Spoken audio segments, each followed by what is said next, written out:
जीवन धर्म के लिए नहीं लगाया, धर्म पे चला दिया। धर्म पे किया हुआ कार्य कुछ समय के लिए दुख होता है, लेकिन बाद में आपको सुख भोगता है। ठीक है, अब समझ लो धर्म क्या है, ये समझ लिए। अच्छा, वर्ण व्यवस्था बता दूं। आप लोग मेरा YouTube चैनल देखोगे ना तो आप लोग को पता चल जाएगा। मैं पूरा वीडियो जहाँ स्कूल में जा बताता हूँ। ब्राह्मण होता है ज्ञानी बोला जाता है, क्षत्रिय जो होता है जो देश के लिए, परिवार के लिए, समाज के लिए रक्षा की बात करे, जिसके पास गाँव में बल हो, जो अपने बल पे लोगों को बदल सके, लोगों की रक्षा करते हुए क्षत्रिय बोले। वैसे उसे बोला जाता है जो अपने दिमाग से, अपने आप से पूरी देश को चला सके। ठीक है, उसे वैसे बोलते हैं, यानी कि व्यापार कर सके, देश समाज परिवार को उन्नति का रास्ता दिखा, उसे वैसे बोलते। शूद्र उसे बोला जो सेवा करता हो। सेवा का मतलब हो गया, शूद्र में वो होता है, शूद्र का मेन टॉपिक होता है जो पैसे के लिए किया हुआ कार्य, वो क्या होता है, शूद्र होता है। पैसे के लिए किया हुआ प्रत्येक कार्य शुद्ध, क्योंकि पैसा दोगे तो लिमिट बन जाएगा, टाइम बन जाता ना। जैसे हमने 100 रुपया दिया तो भैया 8 बजे आके 10 बजे चले जाओ, यही बोलते हो ना, उसको क्या बोलते, शुद्ध, क्योंकि पैसे के लिए काम कर रहा है, बिना पैसे में। और जो तीनों है ना, चाहे ब्राह्मण, चाहे क्षत्रिय, चाहे वैश्य, ये बिना पैसे काम करते हैं, इनका कोई लेना देना पैसे नहीं। इनका जीवन का उद्देश्य हमें ज्ञान देना है तो देना, चाहे जैसे दे। हमें व्यापार करना है तो करना, चाहे जैसे करें। हमें रक्षा करना है, चाहे जैसे करूं, चाहे मर जाऊं लेकिन रक्षा करूंगा, इनको पैसे कोई लेना देना नहीं है। एक पैसे के लिए जो काम करता है, चाहे टीचर हो, चाहे डीएम हो, चाहे डीएम हो, चाहे पुलिस वाला, चाहे बैंक वाला, चाहे रेलवे, जितने भी पैसे के लिए जो काम कर रहा है, ठीक है, वो क्या करता है, वो शूद्र का काम है, सेवक का काम कर रहा है। सेवक का मतलब क्या, जो आपकी सेवा करे। डीएम सब सेवा करते हैं ना, ठीक है, डीएम साहब, चाहे पुलिस वाले, सब सेवक है आपके। पोस्टमैन है, वो भी आपके सेवक हैं, क्योंकि पैसा लेके आपको काम दे रहे हैं, सर्विस दे रहे हैं। पैसा लेके क्या दे रहे हैं, अपने आपको दे रहे हैं, सर्विस दे रहे हैं, वही शुद्ध का होता है। ठीक है, वर्ण। अब इसमें 4 वर्ण में आप बता दीजिए। ब्राह्मण होता है ज्ञान के लिए माना जाता है, इसके पास ज्ञान होता है वो ब्राह्मण कहलाता है, चाहे कोई भी हो। ठीक है, आप में से कोई भी अगर ज्ञानी है, अगर अपने ज्ञान के बल पे पूरे समाज को एक नई दिशा दे रहा है, आपके अपने बल पे समाज देश को नया दिशा दे रहा है, उसे ब्राह्मण कहा जाता है। ठीक है, अपने ज्ञान के बल पे।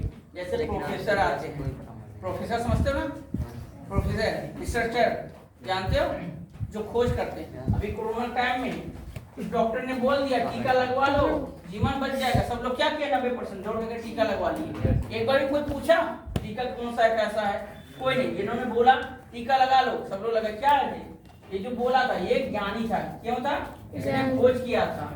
ये क्या था, ये ज्ञानी था, ये ब्राह्मण की कैटेगरी में आ जाता है। अभी जो सेवक होता है, क्षत्रिय होता है, जो देश की रीति के समाज करता है, वो क्षत्रिय माता। ठीक है, ये वर्ण व्यवस्था पढ़ो। इसी वर्ण व्यवस्था में आपको जानना है कि आपको कौन सा काम करना है। ठीक है, अपने देश के लिए करना है, पैसा लेकर काम करना है, यानी कि आपको पैसा लेकर सर्विस करना है। जितने भी देश में गवर्नमेंट जॉब करता है, चाहे प्राइवेट जॉब करते हैं, जॉब जो नौकरी करते हैं, वो क्या होते हैं, सब सेवक होते हैं। ठीक है, और जो लोग व्यापार करते हैं, जो अपने बल पे काम करते हैं, जिनसे कोई पैसा नहीं लेते हैं, ठीक, केवल सेवा देते हैं, वो लोग बिजनेसमैन होते हैं। जो अपने बल पे देश का हित के बारे में सोचते हैं, लड़ाई करते हैं, देश को बचाने की बात करते हैं, वो सैनिक होते हैं, उन्हीं को रक्षक बोला जाता है। और जो अपने ज्ञान के बल पे पूरे समाज देश को बदल देते हैं, वो लोग क्या होते हैं, ज्ञानी ब्राह्मण। ठीक है, ये समझ गए। अब समझना बस लास्ट टॉपिक है, बहुत गर्मी हो रहा ना। धर्म क्या है, जीवन का जो उद्देश्य होता है किस पर निर्धारित होना चाहिए, धर्म पे। और धर्म के बाद क्या आता है आपका, कर्म। और कर्म के बाद आता है कारण, कारण के बाद आता है आपका उद्देश्य, जो यही पढ़ा रहा था सबसे। पहला आपका, दूसरा, तीसरा, चौथा, और लास्ट में ईश्वर की प्राप्ति, यानी कि आपको महान, यानी कि एक ऐसी जगह पहुंचा दिया जाएगा जहां से लोगों के कानों कान भर जाएंगे। ठीक है, आपकी बातें सुनकर, आपके गुण के बारे में सुनकर, आपको हमेशा इसके लिए जीना, किसके लिए, धर्म के लिए। ठीक है, समझ गए। आपका उद्देश्य किसके लिए होना चाहिए, धर्म के लिए। उद्देश्य से आपको कारण पता चलेगा ना।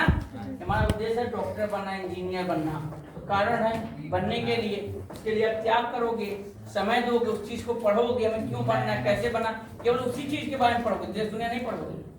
अभी जैसे आप हाई स्कूल में हो तो पूरा ब्रह्मांड पढ़ाया जा रहा है, यही हो रहा ना, ताकि थोड़ा सा ज्ञान दे दिया जाए। इसके बाद थोड़ा सा जब 12 में जाओगे तो थोड़ा सा एक सब्जेक्ट के बारे में ज्ञान देने के लिए बोला जाएगा। अब देखो जीवन चेंज हो रहा है ना, पूरा ब्रह्मांड समझे, अब ब्रह्मांड का एक पार्ट समझोगे और उस पार्ट का फिर बीए बीएससी करोगे, एक क्षेत्र समझोगे, उसके बाद एमएससी बीएससी जो करोगे ना मास्टर, तो एक क्षेत्र का एक टुकड़े पूरा समझ जाओगे, चाहे वो किसी भी सब्जेक्ट को लेकर पढ़ोगे। मास्टर किसे कहते हैं? जो मास्टर होता है, मास्टर डिग्री। मास्टर डिग्री में क्या होता है? एक ही सब्जेक्ट से आपको पढ़ना होता है, उसके बाद से आता है पीएचडी। ये आता ना, हाँ पीएचडी क्या बोलते? प्रोफेसर, क्योंकि उस सब्जेक्ट में उस विषय में क्या होते हैं? महान हो जाते हैं, ज्ञानी हो जाते हैं। तो ये लोग जो कहेंगे ये पूरे बच्चों पढ़ाए। जीवन का उद्देश्य क्या था? यहाँ से लेकर यहाँ तक आया, लेकिन इन लोगों में क्या है? देखो यही चीज मैं पढ़ा रहा हूँ हम लोग को। इस जीवन को जीने में जो उद्देश्य काम आया, एक ही कर्म आ सकता है। क्या आ सकता है? केवल एक ही कर्म आपके काम आ सकता है। आपको क्या पढ़ना है? ये समय करना है। आपको बनना क्या है? फिजिक्स पढ़ोगे, केमिस्ट्री पढ़ोगे, बायो पढ़ोगे, कि हिंदी पढ़ोगे, कि इंग्लिश, क्या पढ़ोगे? जो चीज पढ़ना है उस चीज को आप लोग फिट कर लो और उस चीज को हमेशा उसी चीज पे आधारित लो। पूरा महाभारत पढ़ के कोई फायदा नहीं है। आपको वो पढ़ना जिससे आपको जीवन में बन सको। देखो अर्जुन क्या थे? अर्जुन का टॉपिक ले लो। अर्जुन जानते कौन है? अरे राम महाभारत की बात कर रहा हूँ। अर्जुन ये गांव गढ़ी वाले नहीं, ठीक है? तो अर्जुन जो थे वो केवल धनुष में क्या थे? महारथी थे। धनुष में, तलवार में नहीं, गेंदबाजी में नहीं, गदाबाजी में नहीं थे, ठीक, केवल धनुष में थे। क्यों थे? क्योंकि अपने जीवन में उनका उद्देश्य था, क्या था? कि मैं संपूर्ण ब्रह्मांड में सर्वश्रेष्ठ धनुर्धर बनूं। और किसके लिए बनूं? धर्म की रक्षा के लिए बनूं, ठीक है? उससे एकलव्य भी थे ना? हाँ एकलव्य भी थे, लेकिन ये लोग क्या हुआ, उनसे अधिक शक्तिशाली थे, लेकिन क्या हुआ? उनको कुछ प्रॉब्लम था, इसलिए वो हट गए, ठीक है? वो जो एकलव्य थे वो राजा नरेश के पुत्र थे, एक राजा के पुत्र थे, ठीक है? उन्होंने गुरु द्रोण ने चाहा, उन्होंने मौका मांग लिया, लेकिन वो राजा के पुत्र फिर भी एकलव्य महाभारत युद्ध में लड़े हैं। ये सर उनकी अंगुली नहीं थी तभी भी लड़े थे। हाँ, तो ये कुछ गुरु और शिष्य की जो परंपरा थी वो चली आ रही थी, उस समय की बात है, ठीक है? उतना डीप में जाओगे तो पूरा बेकार हो जाओगे, उतना डीप में जाकर कोई फायदा नहीं है। बाहर रहो, मेन तत्व को समझ लो। तो अर्जुन देखो उस समय धनुर्धर बहुत सारे थे, लेकिन जो धर्म के लिए धनुर्धर चुने गए, इसीलिए पढ़ाया जाता है। एकलव्य क्या थे? धर्म के लिए अपना अंगूठा दिया। क्यों? उनके गुरु ने उनसे मांगा था। गुरु मांगा। अब बता, कोई चोर डाकू मांगता दे देते? नहीं। कोई पड़ोसी राजा युद्ध कर लेता देते? क्यों दिए? क्योंकि उनके गुरु ने मांगा था। क्या मांगा था? धर्म के लिए उन्होंने दिया। अर्जुन किसके लिए लड़ते? धर्म के लिए लड़ते, ठीक है? धनुर्धर बहुत थे। क्या कर्ण कम था? नहीं सर, कर्ण भी अपने महाशक्तिशाली था। वो जिधर मारता तो उधर का रथ गायब हो जाता। पढ़े हो ना? हाँ, रश्मि रथी पढ़ोगे, कृष्ण भगवान को मारो, चार रथ पीछे चले जाते रथ लेकर। तो कृष्ण भगवान बोलते हैं कि तुम महान हो कर्ण। तो अर्जुन बोलते हैं सर उनको महान क्यों बोलते हैं? हम मार रहे हैं तो 5 कदम पीछे जा रहे हैं। तो फिर वहां बोलते हैं ये बेवकूफ, जिसपे मैं बैठा हूँ पर हनुमान जी उस रथ को कोई मतलब एक कर्ण भी कोई घिसका सकता है, पीछे ला सकता है, लेकिन कर्ण के बाण में इतनी ताकत थी कि मेरे रथ को 4 कदम पीछे ले जा रहा है, और तुम्हारे मानस को 4 हाथ पीछे जा रहा है। ताकतवर कौन था? क्योंकि कर्ण था। जिस प्रभु जिस पे बैठे थे, ईश्वर जिससे बैठा, उसको भी पीछे कर रहा है, क्योंकि उसकी श्रद्धा थी, उसका धर्म था। लेकिन वो क्यों जी रहा था? अधर्म के कारण मारा गया। उन्होंने कौरव का साथ दिया, अधर्म का साथ दिया, उन कौरव का साथ दिया जिन्होंने स्त्री का अपमान किया। तो कहा जाता है जो देश या जो समाज, जो परिवार नारी यानी देवियों का इज्जत नहीं करता, सम्मान नहीं करता, वो देश, वो समाज, वो परिवार बर्बाद हो जाता है, ठीक है? इसलिए देवी जननी का रूप माना गया। यानी जो लड़कियां होती जननी होती, इन्हीं से सृष्टि का निर्माण होता है और इन्हीं पे खत्म हो जाता है। जिस दिन ये खत्म, संपूर्ण सृष्टि खत्म, पूरा दुनिया खत्म, कि कोई नहीं बचने वाला, ठीक है? जैसे 50-60 साल जियो खत्म हो जाओगे, क्योंकि वंश आएगा नहीं, आप लोग का फायदा, ठीक है? तो आपका उद्देश्य क्लियर? उद्देश्य है कर्म है, कारण, कारण से कर्म को जन्म देता है। कर्म ही महान धर्म। कर्म 2 प्रकार के होते हैं, ठीक है? कौन से? एक अच्छे कर्म होते हैं, बुरे कर्म होते हैं, यही होता ना? इसको निर्धारित कौन करता है? धर्म निर्धारित करता है कि अच्छे कर्म कौन है, बुरे कर्म कौन है, ठीक है?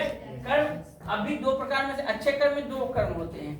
एक कर्म होता है, एक अकर्म होता है, एक कर्म होता है। एक कर्म में फल होता है, तो इच्छा होती है। मुझे जो इच्छा के लिए किया गया कर्म है वो क्या होता है?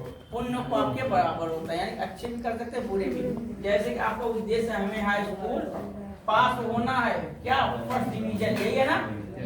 ये कौन से कर्म है, ये केवल आपके फल वाले यानी इच्छा कर्म है, इसको क्या बोलते हैं, इच्छा। क्योंकि आपकी इच्छा क्या है, हमें पास होना है, तो आपका ज्ञान क्या होगा, लिमिट में ज्ञान जो आपका होगा ये लिमिट में होगा, एक शून्य भाग छोटा सा ज्ञान रहेगा। तो क्या आपका उद्देश्य क्या है, हमें हाई स्कूल पास होना बस, इसके आगे कुछ नहीं। उससे नहीं पढ़ोगे जितना आपको पास हो जाए, उससे ज्यादा नहीं पढ़ोगे। जब आप अकर्म करोगे यानी निष्काम कर्म योग कर, निष्काम कर्म में जानते हो क्या होता है, इसमें कोई फल की इच्छा नहीं होती, केवल उसका उद्देश्य होता है कि मैं अपने जीवन में जितना हो सके उतना क्या करूंगा, ज्ञान की प्राप्ति कर सकूं, केवल एक फील्ड में यानी एक ही कर्म में, ठीक है। 1000 कर्म में जाकर भी मर जाएगा डूब कर। ज्ञान क्या है, संसार सागर है, भवता सागर है, इतना बड़ा ज्ञान है कि कोई नाप नहीं सकता, ठीक है। केवल एक ही कर्म के रास्ते पे जाओगे आपको ज्ञान की प्राप्ति होगी। तो जब आप लोग सोचोगे हम स्कूल जा रहे हैं केवल ज्ञान की प्राप्ति के लिए, उस ज्ञान से मैं देश और समाज के जो भी हित हो सके, जो भी कर सके वो करें, वही ज्ञान महान कहलाता है। चाहे आप इंजीनियर बनो, चाहे डॉक्टर बनो, अच्छा है आप रेलवे में जाओ, किसी भी फील्ड में जाओ,